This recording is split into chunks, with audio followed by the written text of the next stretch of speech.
protons have a positive charge.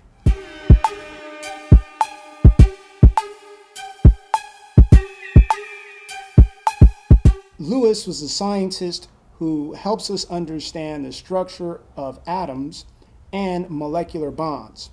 One atom mixes with another atom, it makes a molecule. The Lewis dot structure, you write the chemical symbol and the valence electrons, the outermost electrons. Lewis dot structures really help us understand the structure of molecules and some of the shapes that molecules will form. Lewis dot structure examines the valence shell of electrons. Remember, chemistry is all about mixing things, and when elements get together, they share electrons. Either they will accept electrons or donate it. And to determine what is in the valence shell of electrons, you look at the periodic table of elements. If you look at carbon, he is in the fourth column. Therefore, he will have 4 electrons in his valence, indicated with the 4 dots.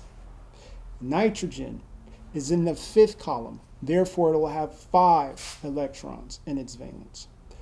The way you arrange dots around the chemical symbol, you imagine that the chemical symbol is in a little box.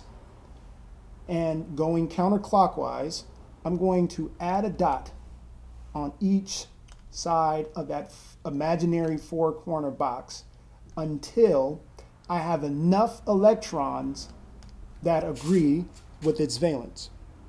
Nitrogen has 5 electrons in its valence.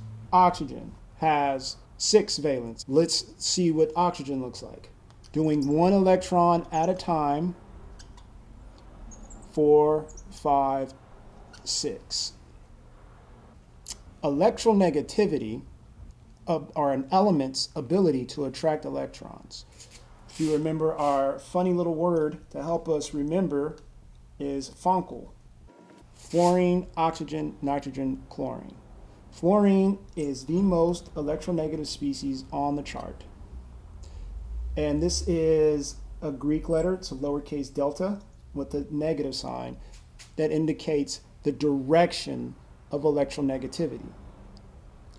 Lewis dot structures are really helpful when trying to help determine polarity.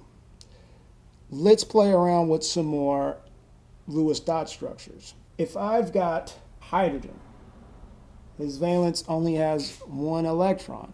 He's an exception to the octet rule because he only needs 2 electrons in his valence. If I got 2 hydrogens and they want to bond to an oxygen,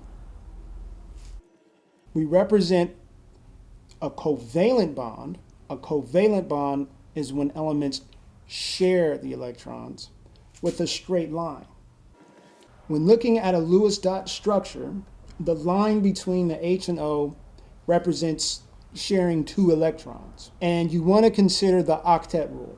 Now that oxygen is sharing electrons with hydrogen, is it obeying the octet rule? Well, we can count. 1, 2, 3, 4. The line is 2 electrons. 5, 6, 7, 8. Oxygen now has 8 electrons in its valence. Hydrogen has 1, 2 in its valence. It's good. Back to electronegativity. Which is the more electronegative? Oxygen, obviously. This indicates that the direction of electronegativity is in this direction, which is in one general direction. Therefore, water is polar because the electronegativity is in one general direction. An ionic bond is when an electron is donated, and it's usually between a metal and a nonmetal. Sodium is on the far left of the periodic table, and chlorine is on the far right.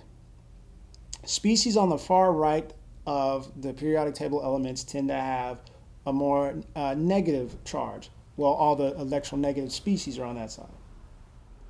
An ionic bond is usually when a nonmetal pairs with a metal and an electron is donated and accepted.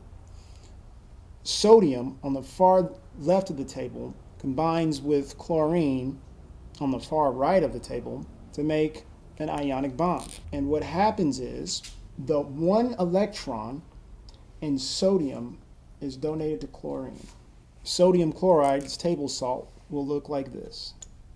Na now has a positive charge because he donated an electron, and our chlorine will have 8 electrons in the valence, and he'll have a negative charge.